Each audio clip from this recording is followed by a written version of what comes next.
So we started this colloquium with a statement about how migration research can inform and enrich our understanding of Israel society. And I'm really happy that we are wrapping up with the same topic. Piera is an expert on migration, but also on the way migration is being remembered. This is a very interesting twist or perspective on migration. It's not just the process of migration, but the way people actually recall or recollect their experiences of migration. And this is going to be the main focus today. It's also, I think, and I hope it's going to be expressed truly today. Piera brings also a very interesting theoretical and methodological framework to this kind of conversation that really is really important in our understanding of Israeli ethnicity. So I'm really happy to have you here today with us, not just today, also yesterday and tomorrow at the Hub. Piera is a very good friend of mine. This is the first, my own first-hand note. She's Rita Levi Montaccini, assistant professor at the Foscari University. So melodic. University of Venice. She's from Venice, from Italy. Ca' Foscari University, yeah. Ca' Foscari. I'll work on it. And this is where she runs a research project called Gender, Aging, and Migration. She was a fellow and a lecturer at the Center of Jewish Studies at the University of Graz, which is in Austria. She's actually coming, I'm leaving, Yeah, you live in Graz, Austria now, and you're coming to Venice to, walk into your new position as a faculty member at the Ca' Foscari University. Ka. Yeah, it's Ka. Like I don't know why. Yeah, I know. I should have known that. You also hold a degree in social and historical anthropology at the EHESS Toulouse in France, and in language and civilization of Asia and North Africa, again at the Ca' Foscari University. Yeah. Now I got it right. And a very interesting note on Piera's experience and background, she was working with asylum seekers in Austria. So it's not just, a migration researcher, it's also a person who can go down to the field and work with the asylum seekers, the immigrants, and understand their perspective on migration from a first-hand experience. And I really admire and appreciate this. Piera, you're going to speak for 30 minutes. Yeah. Okay, and then we're going to open the floor for Q&As after you finish. Yeah. Don't forget to show the chart you wanted to show after that. You told me to remind you. I don't know if this is right time. After the talk, right? Okay. Okay, so thank you very much, Aviad, for the invitation, to the whole institute, actually, for the invitation, to Emir in particular. Hi, welcome. And to Revital and Iris for taking care also of everything practical, so it has to do with my coming to the Bokar, which is a kind of break between these two exactly in my own migration process from Austria to Italy. So this is also an introduction because you're going to hear a very Italian English plus with some German words popping up. It can be. And I'm sorry I cannot have this conversation in Hebrew. הפעם הבאה, יכול להיות. Okay, so it's a kind of acknowledgement, and this is why also I prefer to follow the notes I've written down, because I had the tendency to get lost in this balagan של שפות. It's a kind of acknowledgement of where we are at the periphery of Israel and the stories of migration which made the place where we are, in particular women's story. I would like to start this conversation with a quotation from the book Concrete Boxes, that I'm sure you all know, but perhaps the students don't know. So Mizrahi Women on Israel's Periphery by Pnina Motzafi Hala. Can I pass it? Yeah. I start the quotations. As I prepare to finally let go of the English version of this book, I revisited French sociologist Pierre Bourdieu, and I discovered the following statement.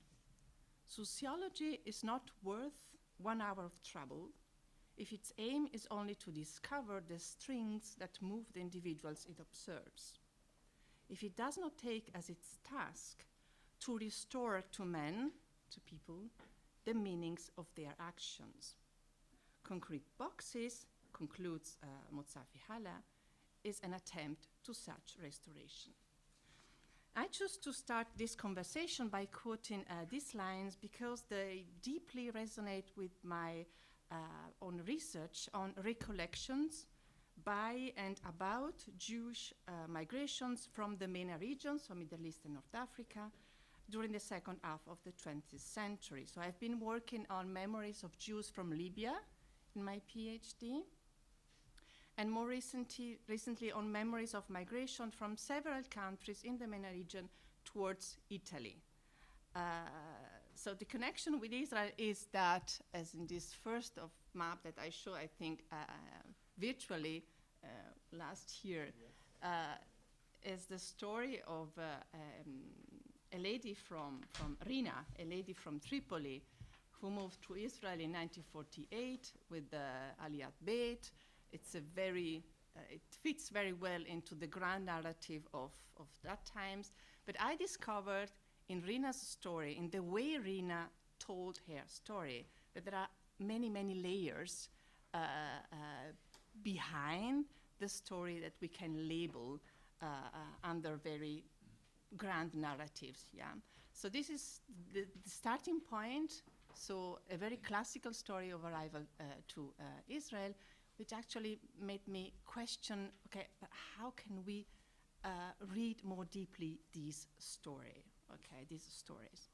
The general context, I thought, especially for the students who might not be familiar with it, is this one, so the one shown in this infographic. So the progressive shrinking and disappearing of Jews from many countries in the MENA region. Scholars have been calling this exile, expulsion, accomplishment of an ideological or a religious ideal, sort of grand narratives, as I said. But more recent scholarship, as we know, is trying to see this as a cluster of migratory phenomena, which includes a much wider population on the move. But this is anyway useful to get the whole picture. So from an anthropological point of view, I'm not an historian.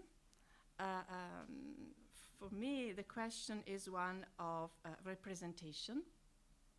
So how scholarship has been representing this phenomenon or cluster of phenomena, as well as Jewish life in those countries. And you see here, for example, two examples of possible representations, so visual representation of Jews from Libya, for instance.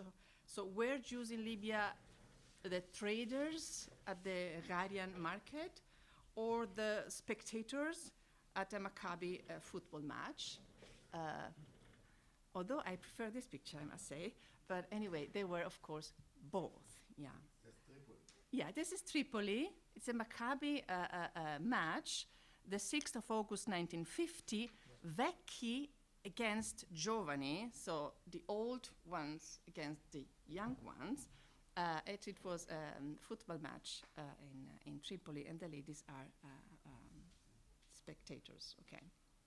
And are the same years when we see the pictures of people, you know, making Aliyah to Israel on the boat, etc. But this is the picture of the same, exactly the same years. People who chose not to leave and chose to stay in Tripoli.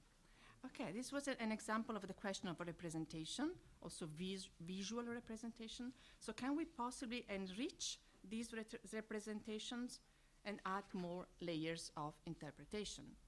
And then it is a question of meaning, as Mozafi Hala puts it, to restore the meaning by exploring how people who found themselves as part of these trajectories make sense of their journeys, yeah?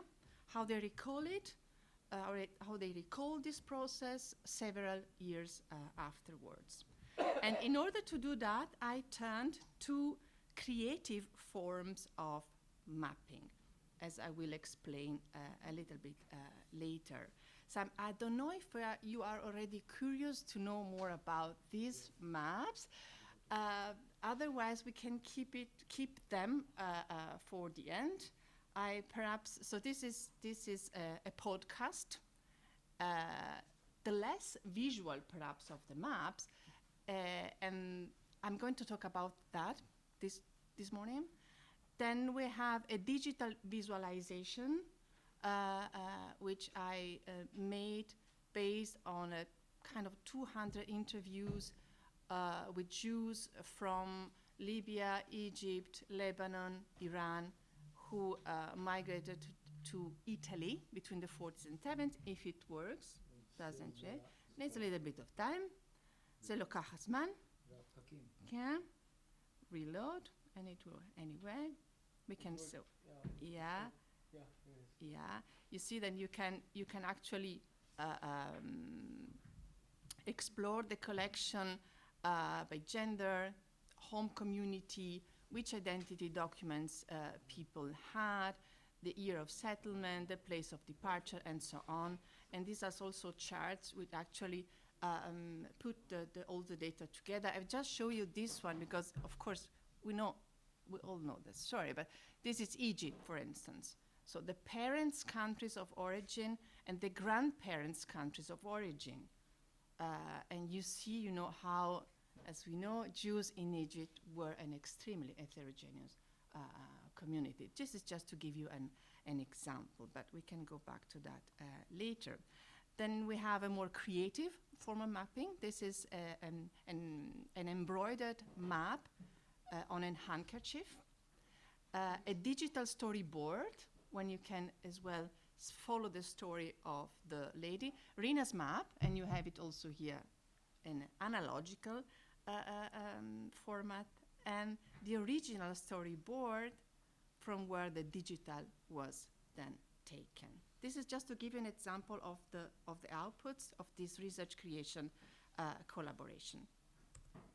And let me just recall here, because there are geographers among us, I believe, my understanding of mapping in this context, which is situated in the post-representational turn in cartography, which conceives of maps essentially in terms of process, And this is the quotation. So for post-representational map thinkers, maps are always mapping practices that unfold, emerge, and happen.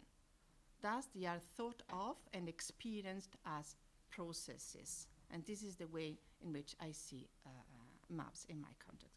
So a very short, quick roadmap. My idea was to explore one story, the less visual of all of the stories, which has an original connection to Israel, though, but then goes elsewhere. To receive your question and comments, and if we have not already run out of time, eventually to explore more deeply the other maps, and to end with the Haya Belel Shabbat, Rina's map. So let's start then with Shamai Lang, a map of words, a podcast. How many of you are used to listen to podcasts? Wonderful. In Italian? Okay. I hope to put it on this Atlas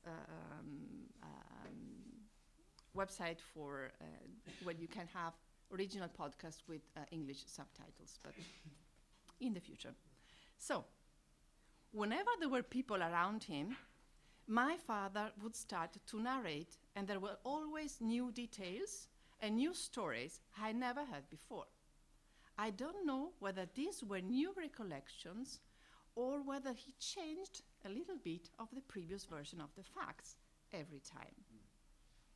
So these words by Sandra Shama conclude Shamai Lang, a map of words, a 5 episodes podcast which explores the life trajectory of Roger Shama, an Egyptian Jew born in Cairo in 1927, Sandra's father.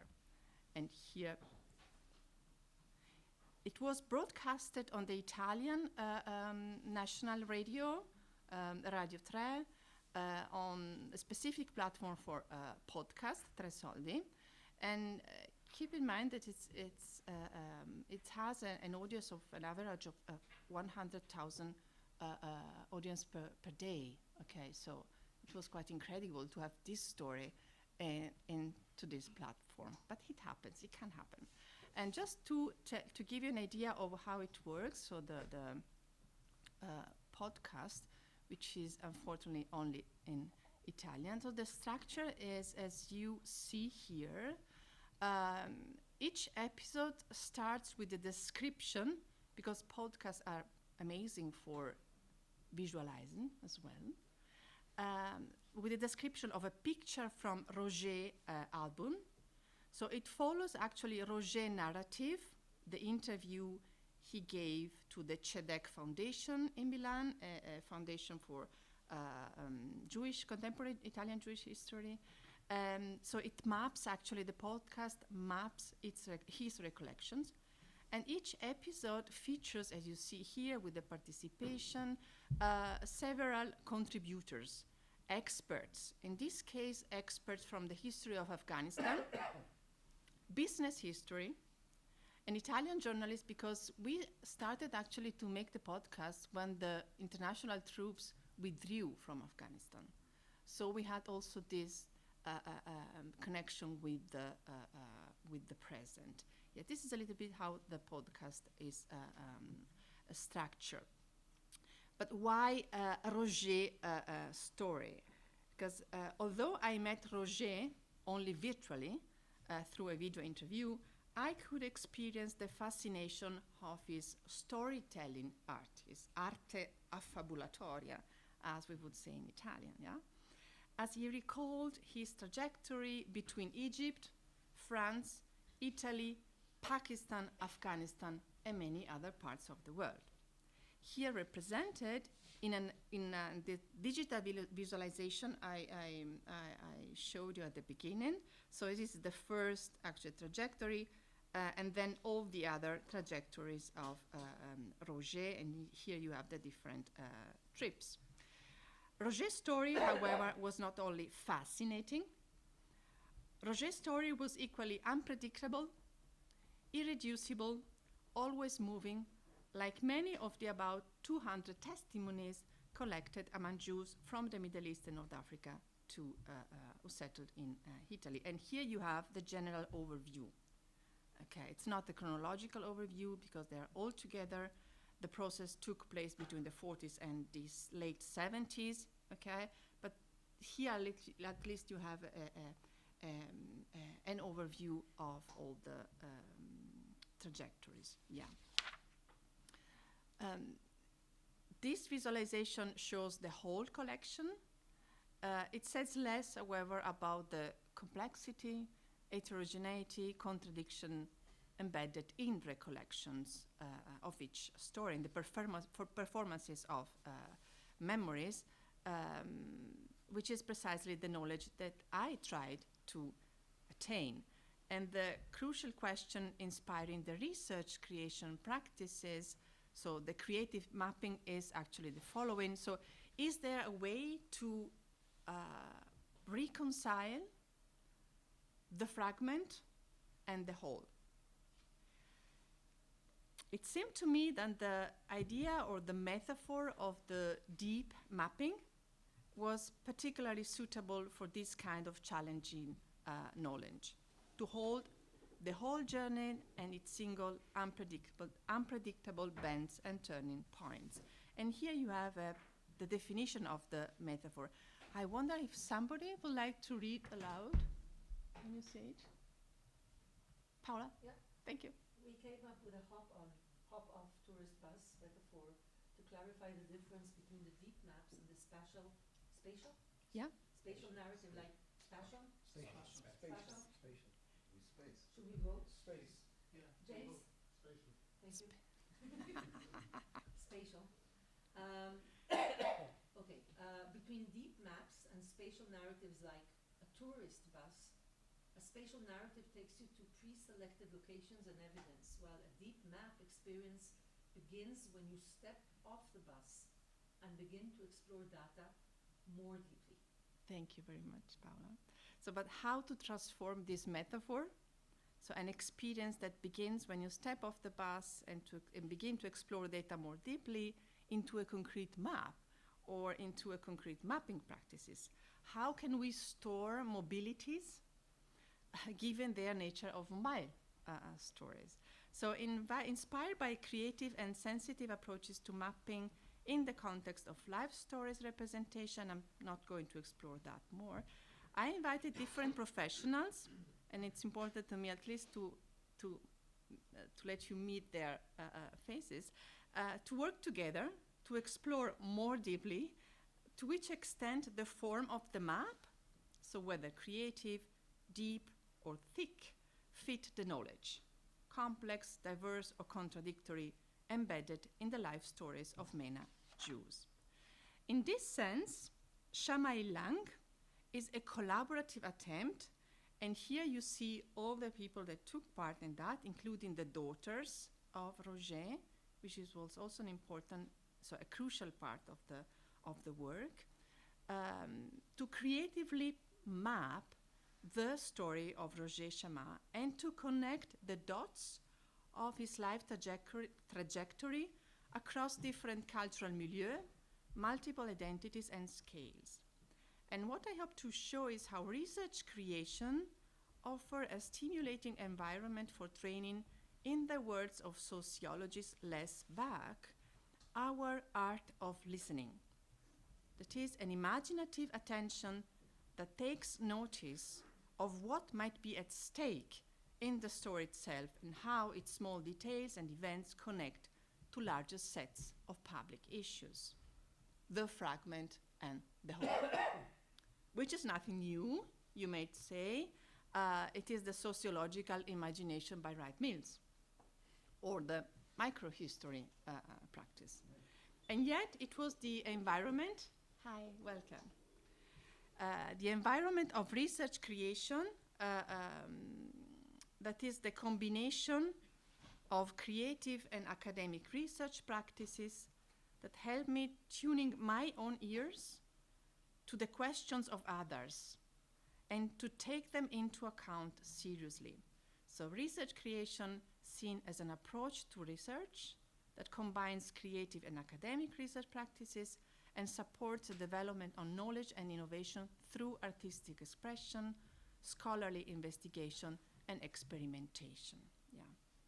To me, then, it's an invitation to reconsider, as I put it in the title of this conversation, the trajectories I knew, in some cases very well, for having conducted myself the interview, but to see them from the perspective of others, for instance, my colleagues in the project.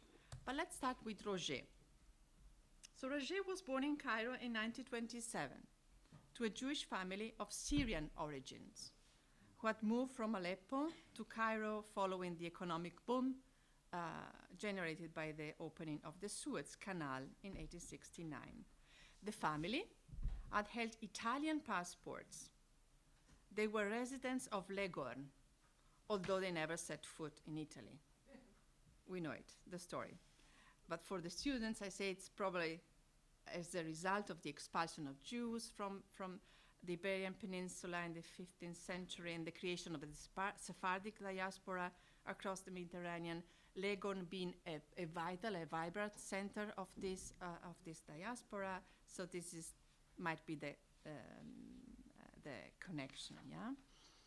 A connection I was familiar with, but which was completely puzzling for the people working, so the artists and those working the podcast said, how is it possible to have an Italian passport and never been to Italy or born to Italian? So, but it was important to me because we gave for granted things that other, especially in the public, for other are completely, as I said, puzzling, yeah? So Roger grew up in Egypt. However, with the outbreak of the first Israeli-Arab War, 1948, he could sense, as a Jew, an atmosphere of growing anti-Semitism. And these are his words in the interview, and also the connection to Israeli history in his story. What made me decide practically to leave Egypt was that at the exit of a cinema, you know, there are crowds and immediately pushing normally when you go out, pushing so. I touched an Egyptian who turned towards me and gave me a couple of slaps and said, "Look, if you touch me again, I'll kill you." Here it was towards the end of 1948. At that moment, I decided to leave. My family could not think that I would have the desire to leave this country. But I left, first of all, because I felt the malaise, the uneasiness. Secondly, because I wanted to make a career. In 1949, at the age of 22, he decided to leave his family, cross the Mediterranean to study textile engineering, here a connection with Egypt as well, in France. And after an internship in Sweden in 1952, he arrived in Milan as a textile engineer. And here you see one of the first families who arrived in Milan, the Picciotto families, in 1951, which is a very classical photo of the family in front of the Duomo of Milan. So it's full of these pictures. And I choose this one because actually it's the precise recollection of a lady who left Egypt in 1957 with her family. She was 8 years old at the time, and she remembered the day she arrived and how the father took them to visit the Piazza del Duomo, and she could remember the lights, so the adverts with the lights in the Duomo Square, which is quite peculiar. And I managed to actually found a picture of precisely the advert she could remember. This of Brill, the shoe cream. It was a nice connection. He arrived, as I said, in Milan as a textile engineer, but why France and why Italy? And here is where the expertise of other colleagues was absolutely essential. So after the Second World War, in the textile and clothing sector emerged some large technological modern industries, and the capitals of this phenomenon were the United States, Great Britain, Germany, Italy, France, and to a lesser extent, Japan. The choice of Milan was prompted by his Italian passport, although he could not speak a word of Italian. He could, however, count on a small network of friends and families, like this one, young Egyptian Jews who had already settled in Milan. There, Roger wanted to conquer the Italian textile market, but he could only find a job as interpreter because at that time, the textile sector was suffering the consequences of the Korean War. A connection I had ignored, completely ignored. And then Professor Scarpellini, a business history scholar we involved in the podcast, actually explained to us. So following the advice of another Italian Jewish businessman, in May 1952, Roger left for Karachi, Pakistan, the most promising country for the textile business, he says. At that time, he explains, everyone was going to Pakistan to sell textiles. And also this kind of image, everyone was going there. We're quite... Anyway.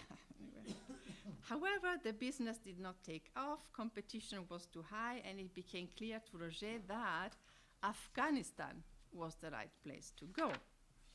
And after an adventurous journey from Karachi to Peshawar through the Khyber Pass, Roger arrived in Kabul with a luggage of 40 kilos of Italian fabric samples.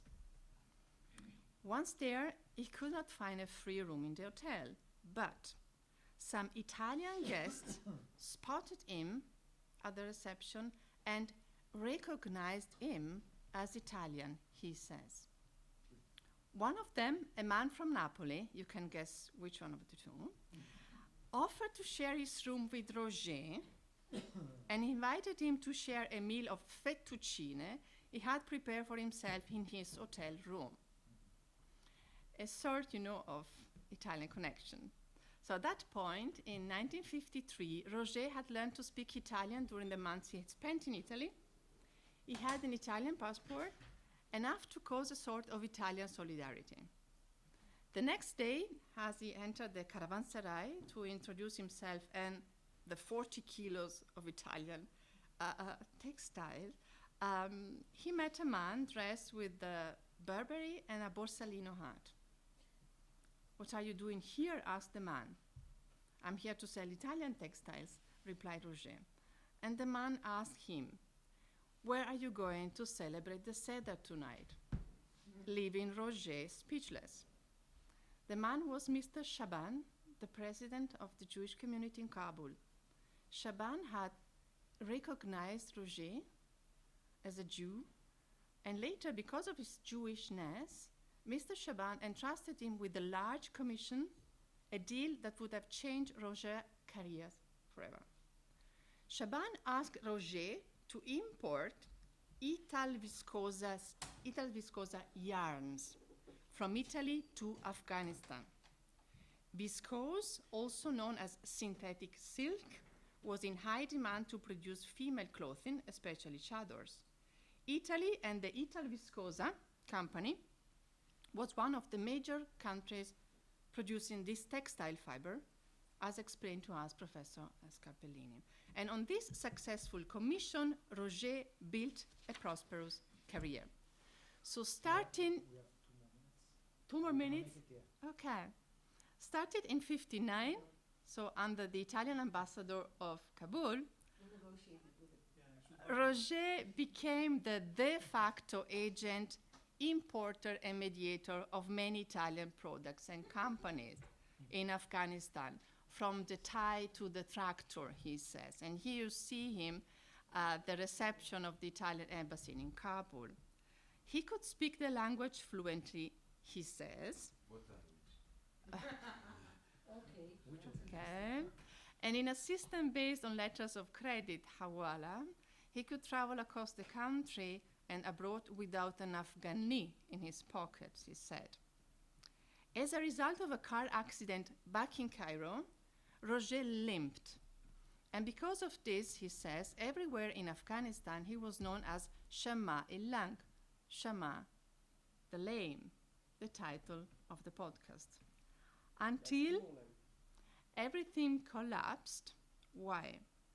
Because actually, under the pressure of Soviet and American experts, Afghanistan tried to create order in its financial system, tax revenues, and so on. So for people like Roger working on a very basic kind of economic system, that was the end of his career there. So he was obliged to leave, and he went back after this crash to Milan. And this is the way back. Back in Milan, and I will conclude in 3 minutes. Roger suffered from depression. According to his daughters, he never fully integrated into the new social environment. Nevertheless, he managed to continue his life and his business. His closest friends remained the old friends from Cairo, and his partners in business remained the old partners from Afghanistan. So what? What is at stake in Roger's story? To recall less back quotations. So as we virtually accompany Roger back to Milan, where as a young textile engineer he wanted to conquer the Italian textile market. What is the story that actually resonates in our ears? And as the collaborative research work unfolded, and here you see one of the representation, another artwork based on this story, which is actually the physical, the geographical dislocation of Roger. So we realized the many cultural dislocations this man experienced in the different geographical, historical, and social position he occupied. Roger was differently identified and recognized by others as an Italian, a Jew, an Egyptian, a Jewish target of anti-Semitism, a Jewish trustworthy business partner, a young man whose body had the physical limitation, but whose spirit was driven by optimism and ambition, a person who could feel at home in so many different places and travel without enough guinea in his pocket, and yet later felt like an alien, an immigrant who struggled to integrate. I think that Roger's story is quite paradigmatic of two Euro-Mediterranean diasporas as trans-imperial connection points. From a longue durée perspective, in a way, his life story was also the result of several migratory and diasporic turns in the Mediterranean, shaped by the changing fortunes of different political empires. It intersected and intertwined with the post-colonial form of economic orders and empires, and yet Roger's story goes beyond any precise categorization and identification. And I conclude. It's impossible, reflects Melilli, so one of the artists in the podcast, to determine someone's identity exclusively on the basis of data, documents, bureaucracy, or the fate which determines one's place of birth, here rather than there. And yet, this is what happens. Think not only of contemporary migration policies, which decides who is entitled to enter the country or not, based also on the motivation which drives migration, but also think of our intervention as a researcher. Each one of us in the research creation project had listened to Roger's story, having in mind a specific cultural repertoire, more or less familiar with Roger's life trajectory. As anthropology, Michel Trouillot says, the past, or more accurately, pastness, is a position. And in this sense, Shamai Lang maps Roger's story as well as our own position in relation to it. It maps how Roger put things together, to quote anthropology Harvey Goldberg in his narrative, but also how we draw constellations of memories out of it, how we draw the maps. I conclude here. Thank you, Piera.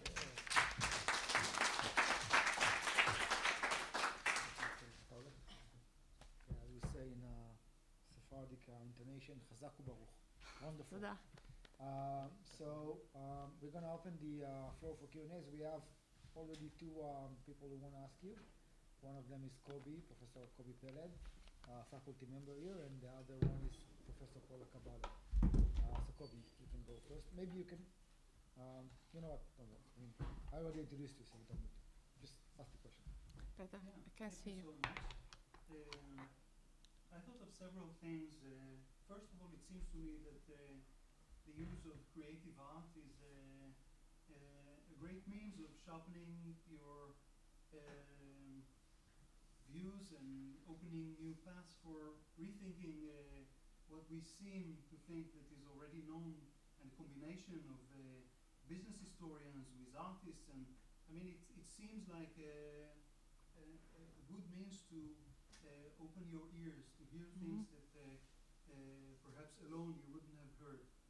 And it brought into my mind specifically the artwork and some kind of an attempt to touch the evidence.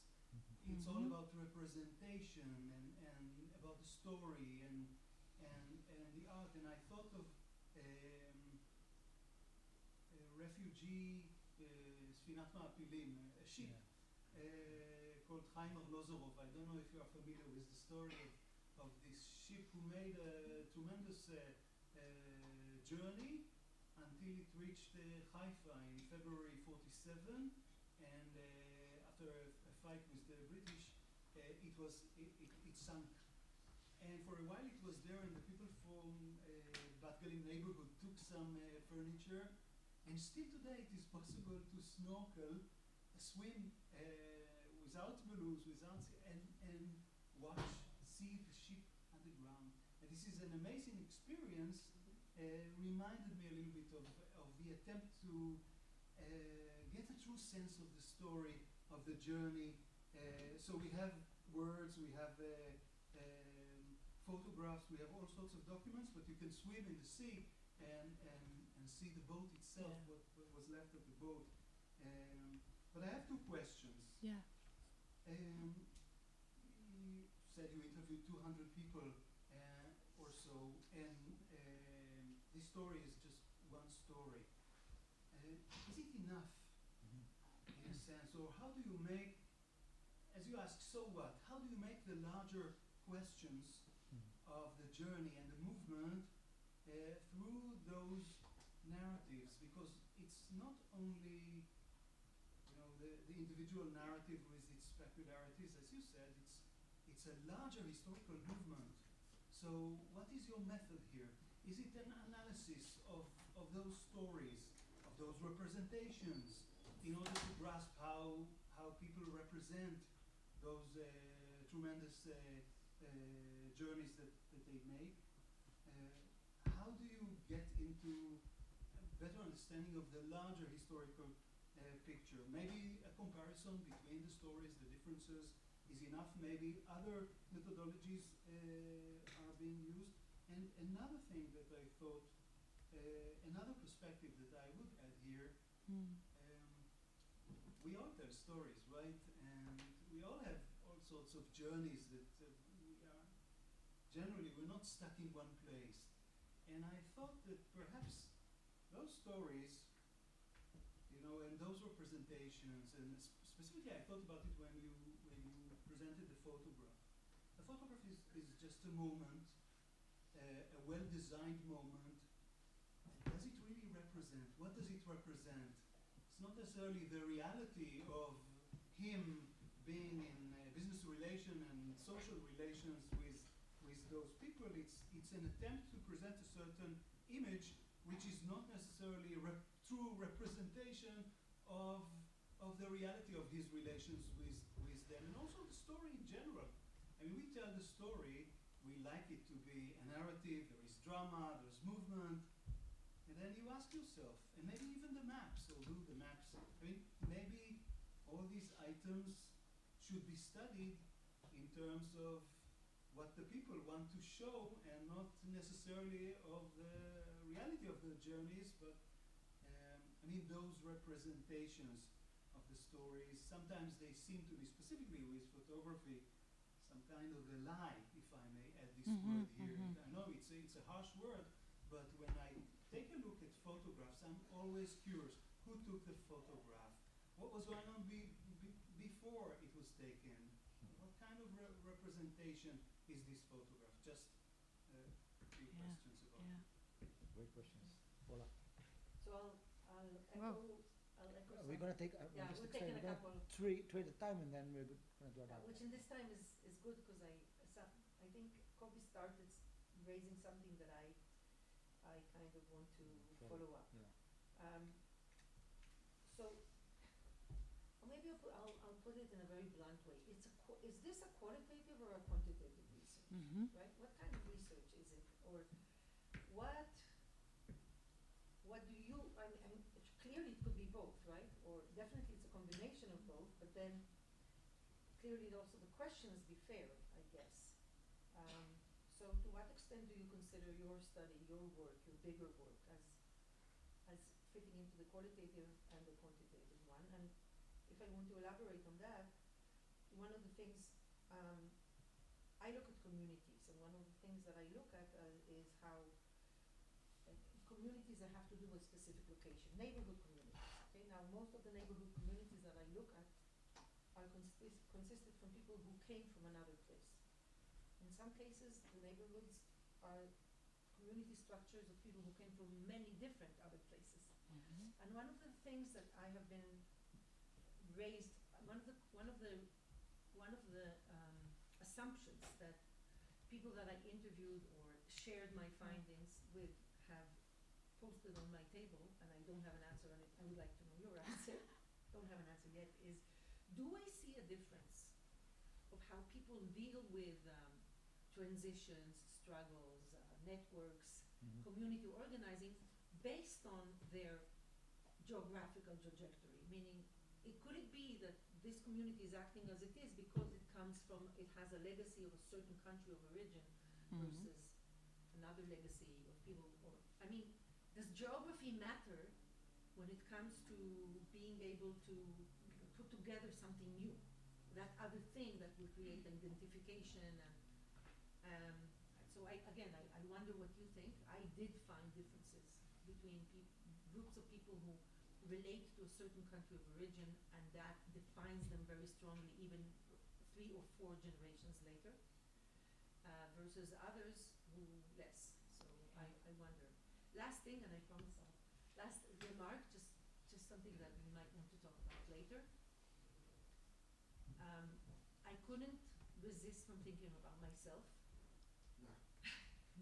Because my life story is a life of movement from the age of 0 to the age of pretty much 6, let's say, and later on I stopped moving, but my whole family continued moving. So what I'm saying is, I never stopped moving, but I mean geographically I'm talking. So I settled here finally when I was 6, but from the age of 0 to 6 I lived in 5 different places. Now, an interesting, what? Small cycles. Yeah. Well, the interesting thing, I just want to share something that I wrote to myself, memory and territory.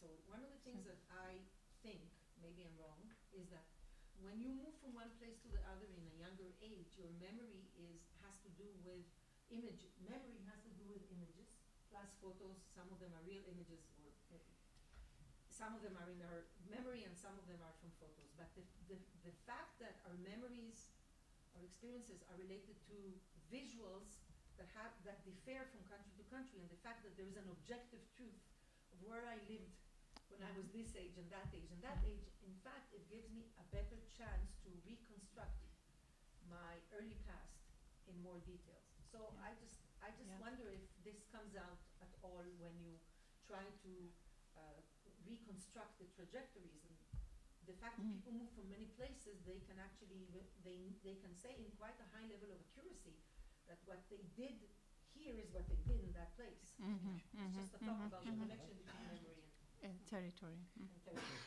So I also had a question, but I think I have a follow-up here, so I'm just going to very quickly say, it's really connecting well with what you said. So I think one of the things you do is you deal with the relationship between motions and emotions. You know, the way, the association of space and the, more precisely journeys with the bad or the good feeling, and emotions are definitely a personal thing, right? Yeah. I feel something, but it's also, it can be interpreted as a collective thing. Nations and communities, as Paula mentioned, also have kind of emotions. So how do you deal, basically what I want to ask you is, how do you deal with that gap, but also how do you deal with the obvious homogenization of personal accounts through networks? How do you deal with related censorship, self-censorship among specific people? How do you think the personal is being created through those networks that eventually, within which people influence one another? It's not something that is being told apart from a social context. So basically my question is would you consider, based on what you talked about and what we heard from Paula and Kobe, to apply a network analysis to your wonderful analysis of storytelling here? I think it's going to be a good contribution to your framework. I know the last 3 questions are connected. Avi, is your question related to this? It is. So maybe you can ask the question and then it's a more general question, okay, methodologically speaking.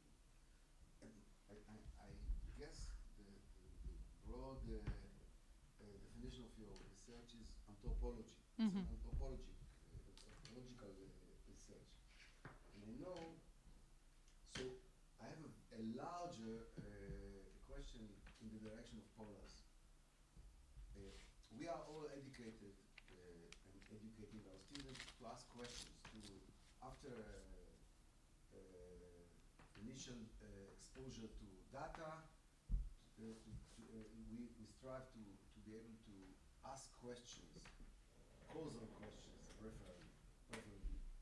Okay. And I think that anthropology and also your research, I guess, and it's a question,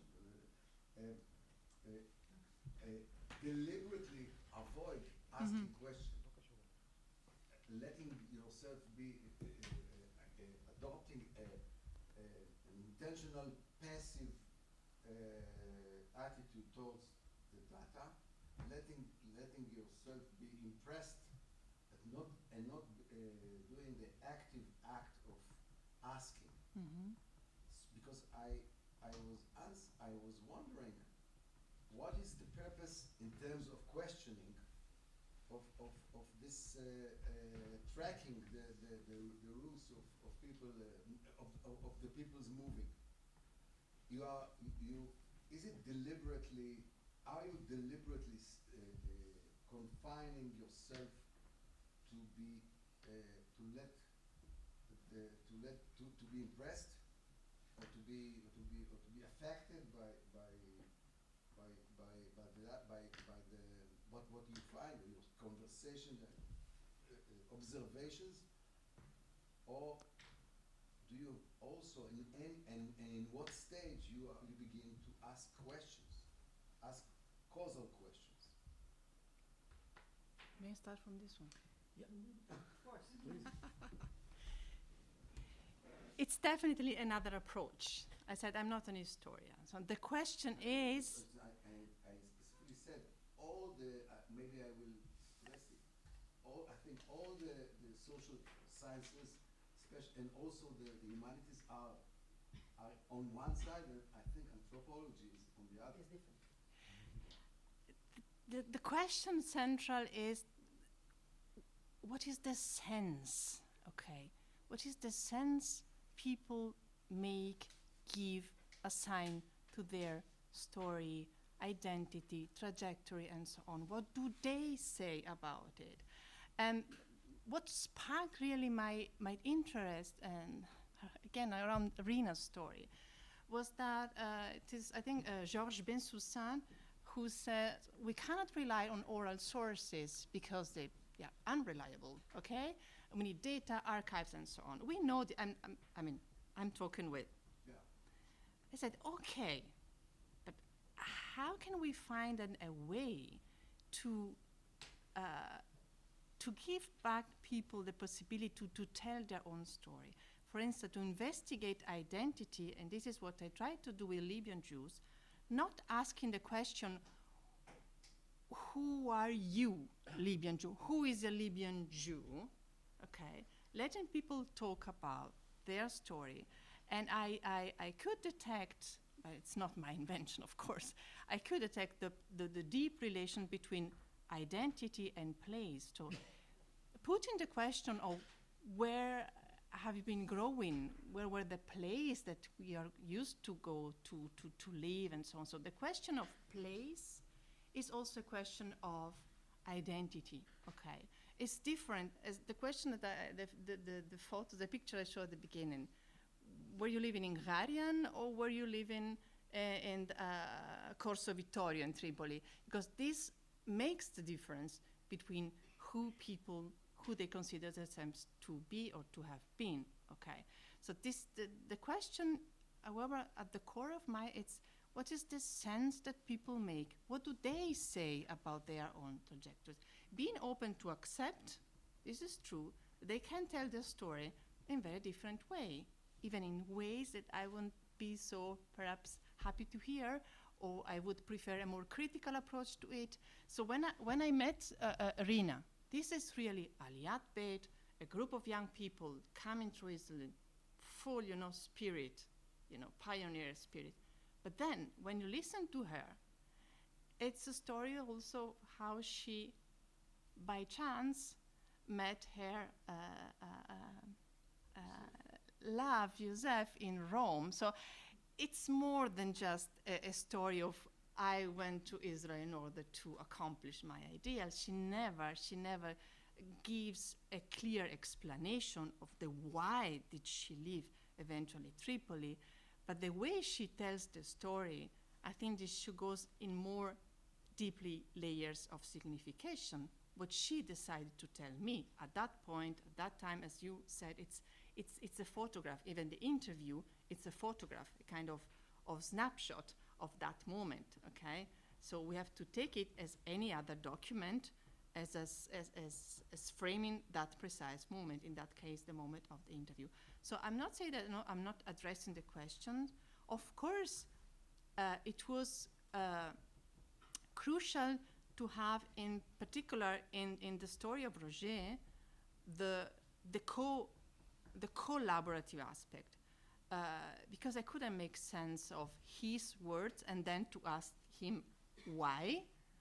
First of all, because he was already dead when the interview. I mean, when I got access to the interview, and then because he probably even didn't know exactly all the frame behind, and so this is where the why comes into play.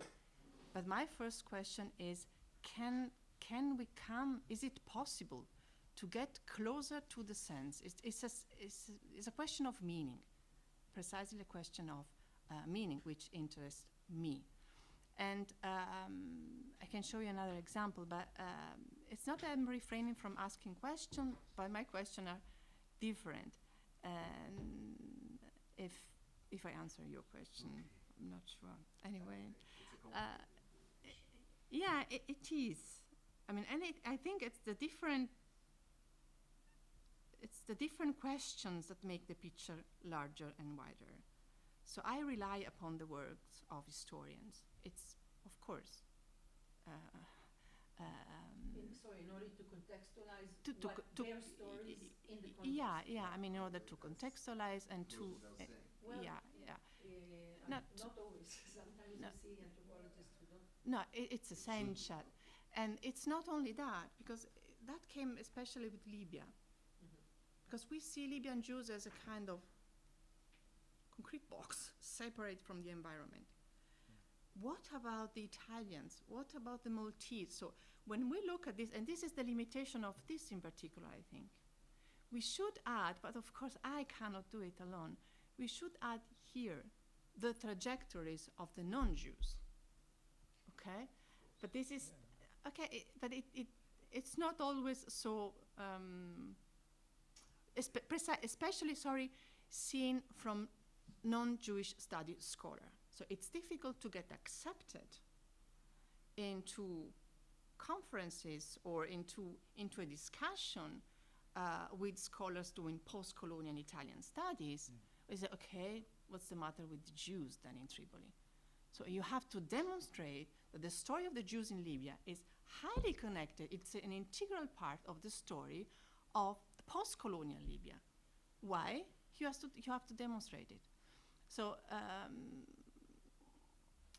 and another thing, there are surprising kind of directions in which this research creation can take.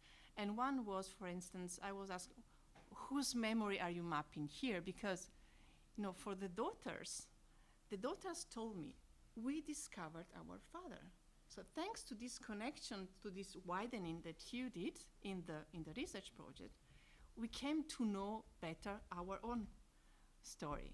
So they could remember living in Kabul, for instance, and so they had very clear recollections, but everything that was kind of behind the scenes, they didn't know it, okay? And this was a way also to rediscover their own journey, because yes, place and space and identity are a connection. Of course, yeah. Is it qualitative or quantitative? I think it's a mission impossible to have 200 maps. Although it was an idea, all this map you have when you go hiking, and they said, well, it would be wonderful to have for each person, a set of maps, and we could enlarge it and replicate it. It's probably a mission impossible. Nevertheless, I think that the maps have been created by some applications in the cell phone. Yeah. You can travel and have your map, your traveling map. It's the same. Yeah, but you know what I'm trying to map, and I show it, if I may, the last map, perhaps. We still have time. It's this one, which relates a little bit also to the idea of the moment of the interview and so on. This is another story. So it's actually the, sorry, go back to the larger picture, sorry. This is the story of, by the way, my next project is on gender and masculinities, if any one of you is interested in working together. So, this is the story of another lady, which is this one. Yeah. And I said, I want to map, you know, when my mom saw this storyboard made out of pictures,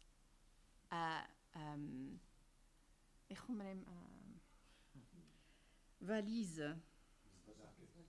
mizvadot shell pictures, because this Jewish family from Tripoli, so the man was a photographer in Tripoli.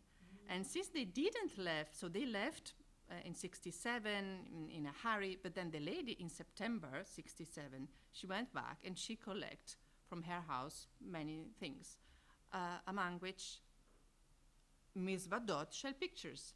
So this is a very peculiar case, okay?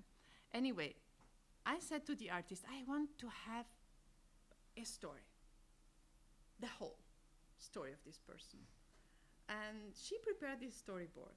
When my mom saw it, she said, wow, my mom, you have a glimpse of the whole story. I said, yes, but can you read it? It's not yet a final output, yeah? Then we went to the digital storyboard based on that, when you can explore the different steps. But then the artist told me, you know, this is not a map, this is not Raquel's map to me. Because Raquel's map, based on the interview she gave, is this one. This is an handkerchief, which Raquel's handkerchief. This is taken from the interview, so how we came to know Raquel. And you can recognize Tripoli. Yeah, she was born. Derna, which was paradise, she said. After getting married, she moved to Derna with her husband. This is Tripoli. Derna is Libya. Darna. Darna. Darna. Yeah, still Libya. She moved there, and in the interview, she had so a smile. You know, it was really the paradise she experienced. You know, and this is why we wanted to put it. But then, on the end, you have this one. Milan, 2012, a cup of coffee. Why? Because during the interview, we didn't, so the interview was made by this Chedek Foundation, and we all know how it is when you make an interview and you know, it lasts 2 hours, 3 hours. The lady kept on asking the interviewers, would you like a cup of coffee? So you have to imagine this 90 years old lady, she could hardly move. She was on the sofa, and she asked, would you like a cup of coffee? Would you like a cup of coffee? And every time they answer, no, thank you. No, thank you. And the end of the interview, the last frame is, would you like a cup of coffee from this lady, you know? And it was so painful to us watching that. Was that, why did you get this cup of coffee, the poor lady? And the daughter, we worked with the daughter on that, she said, that was her way of being so hospital, yes. And we saw, this is part of her life story, okay? This is, of course, not a map, but this is the result of the process of trying to go through her life trajectory. So it's not that something that we can get in with an app. It's another layer of exploration. It's, of course, creative, but I think it adds the qualitative to the quantitative.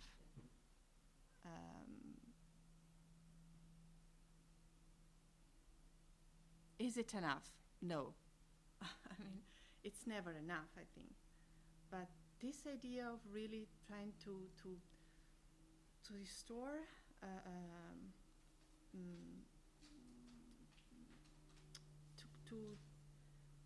and why that? Because it's relevant for the present.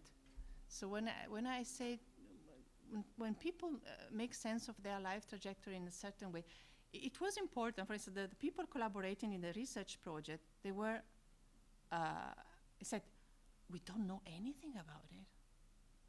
Okay, they didn't have a clue of Jews, Jewish history, Jews from the MENA region, imagine, okay? But even all these connections,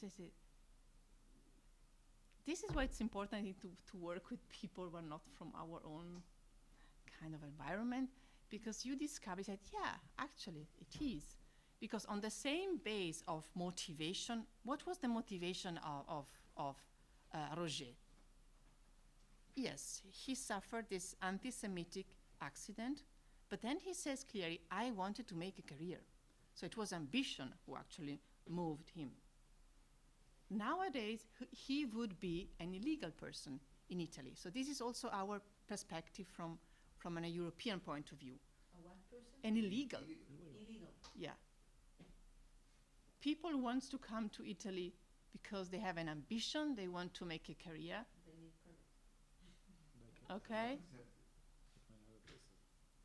So all these criteria, so migratory policies based on the criteria such as why are you coming to Europe? And this makes you more or less welcome. With all this complication it has, because while I was working with asylum seekers and refugees, it was the case especially with gay people, so homosexual. They didn't say it at the beginning when they had the first interview because they were scared about it. Then they realized that it could have been an asset because then they could have get protection. So they changed the version of the fact. And that was horrible. It was even worse. So these are stories, I think, that make us reflect on really on the at least I could connect with the present. It's not only a story of the past. It's how it works now. Sure. The same mechanism. Yeah. So I don't know if I answered all the questions, yeah, but I think you skipped my question. About how do you bridge between the micro and the micro? I mean, personal stories are interrelated in a way. that was the idea of having the many forms of maps. So I think that this is, and then you come across the technological impossibilities, because you have dream. I want a visualization where I can just click and see everything.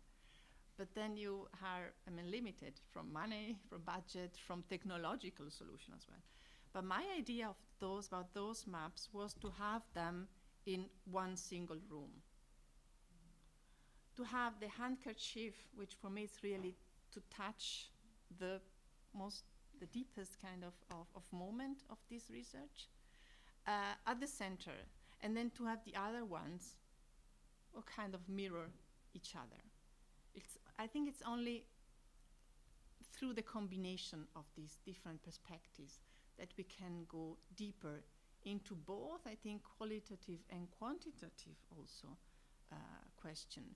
Because here in the visualization, you can ask the map, the visualization, how many of them came in that time, why, the reasons, the reason they actually give in the interviews. This is another question. But you see, it's not different if we base our research on reports. If I read the paper, the interview of that particular asylum seeker, where he said, I'm not homosexual, and then I say, no, I am. So even paper must be interpreted, okay? But anyway, I think that this combination is the way to get closer also to the combination and the collaboration between the qualitative and the quantitative. But I remain oriented to a qualitative work. This is my... I think maybe I can rephrase. Do you have other questions? I have myself, if I just, okay, so I'm gonna take, okay, so I didn't see you already. So I'll rephrase my question later after Yeah, we take, sorry, I didn't get it. Aliyah, go ahead. Hi. Yeah, this is Aliyah, she's a student at the international program. Hi. Thank you. I'm very excited to be instructed this research approach, and I find it's very creative, and it draws out of the human senses and to serve and to both to main characters and also to the readers, like the target who would read the research. So I find there's possibilities inside. It still can develop like the human senses. There's exhibit as a map. So I find it very creative. I say there's a lot of work behind. Mm. And also from here, I believe that from why I excited, because I feel like this is a kind of academic research, but also can reach out to extended influence more out of people from out of this field, and also stimulate the participation. Who, like what you said, to motivate those who participate, and also include this like the group of people themselves to reflect. Because for myself, when I read the map, I thought, wow, it would. There's a lot of possibilities for the result of this reading.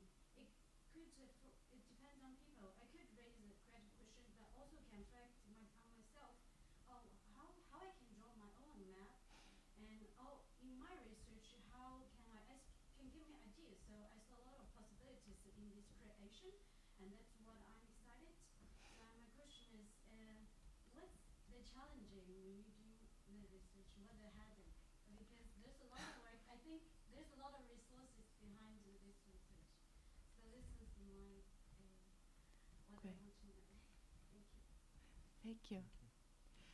Thank you.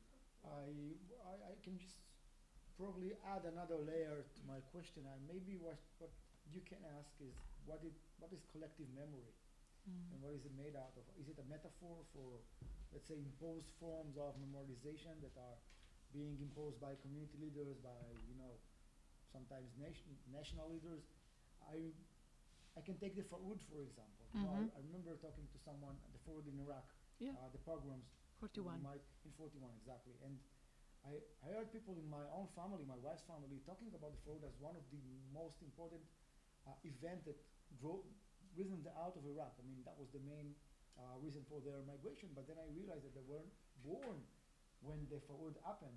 This is something that actually took place before they were born. So how can they talk so passionately about an event that was so personal, to them, and they're so emotionally attached to, that they obviously did not experience?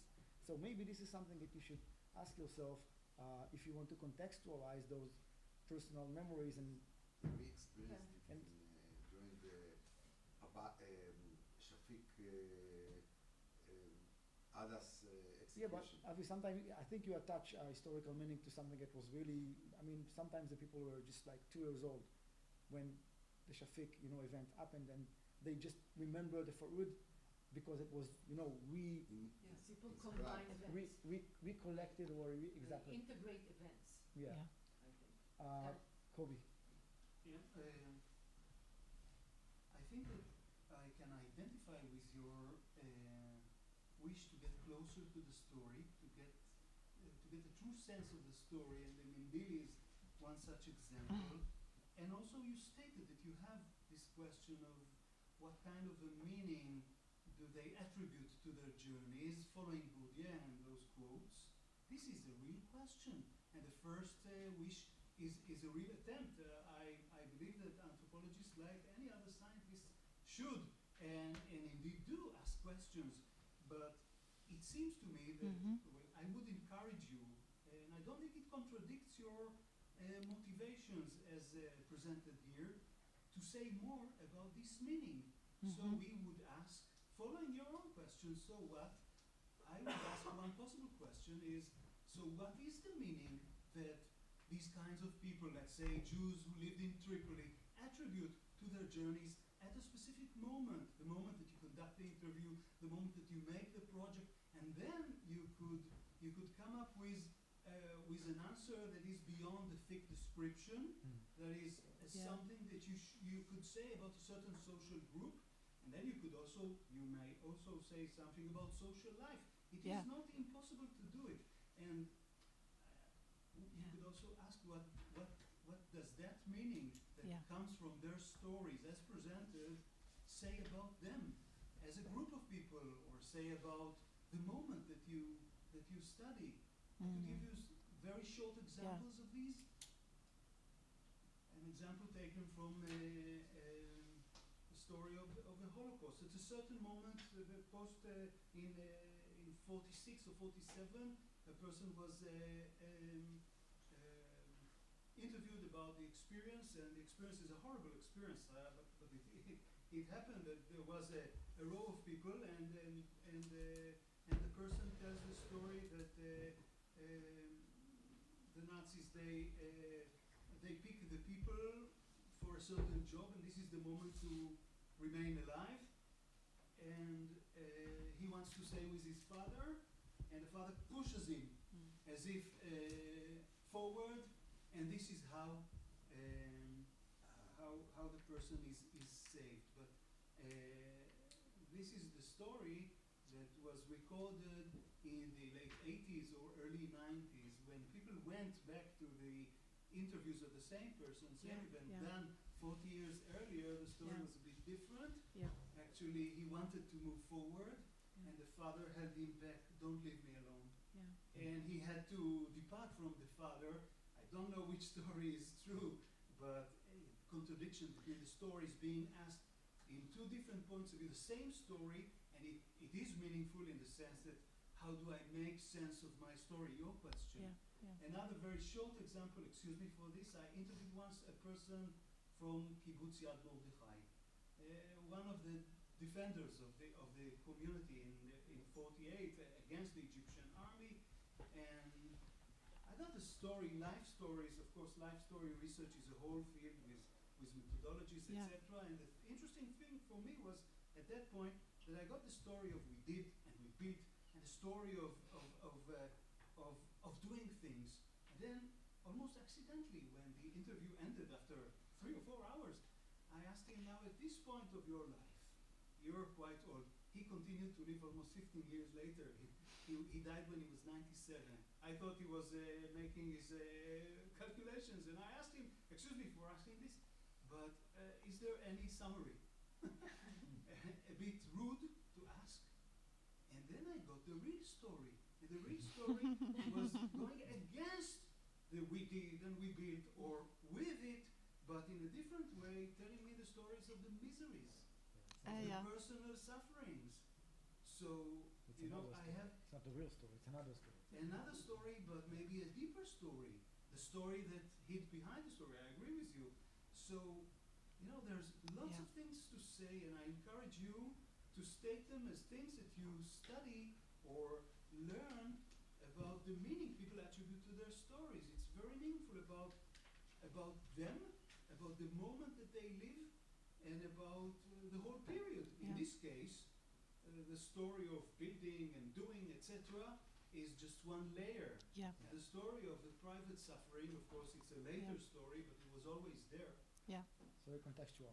But Paul, I wanted to add, just to add to that, because I've also I kept thinking about what are the challenges when the purpose is to find out what is the sense that people give, right? Or what is the sense that people assign or apply to their stories. And then my question is not how do we deal with the different versions, right? The differences, the different senses, right? The different ways they sense, or the different ways they tell the story. My question mark is where is the scholar, right, versus that particular story?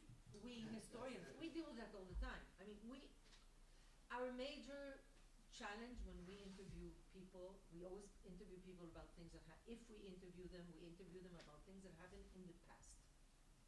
No matter, I mean, it's always about, right, what already happened. And one of the things that happens constantly is that we have information about what happened in that past.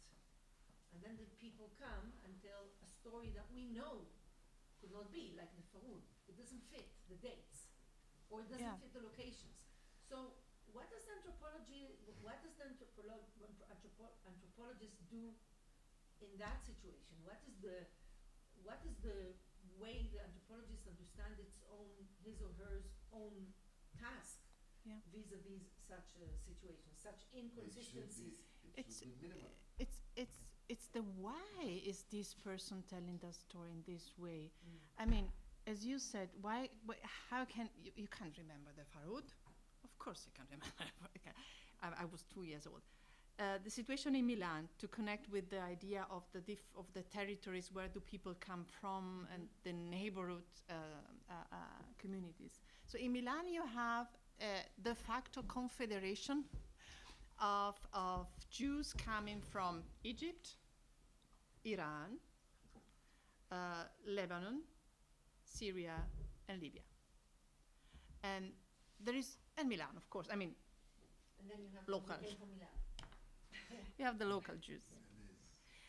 But anyway, and you have one Jewish community, let's say, in the sense of institution, but de facto you have different communities, okay, in Milan. And the way, for instance, the Iranian Jews are mainly, not all mainly, help me, those who were obliged to hide themselves, Mashhad. thank you, Mashhadi Jews. How the transmission happened within that particular community today, okay, 2022, 23, or when I met them, it's amazing, okay? And you have this kind of, how do you say, cortocircuiti of memory. It cannot be, all right? But this is the way how the community within themselves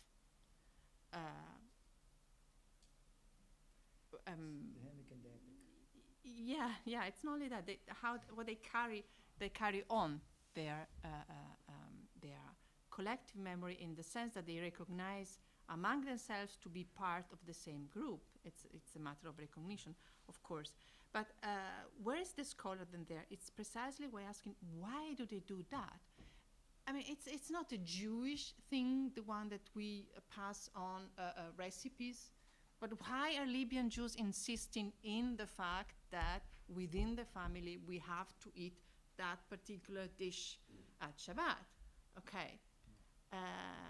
Why is it that almost until today, we can consider mixed marriages between Libyan Jews, I mean, second, third generation now, in Rome with Roman Jews? So how is it? It's not that it happened only there, but why does it happen, okay?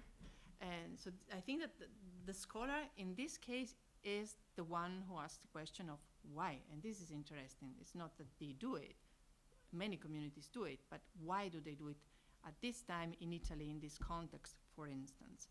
And concerning the senses, thank you for your comments.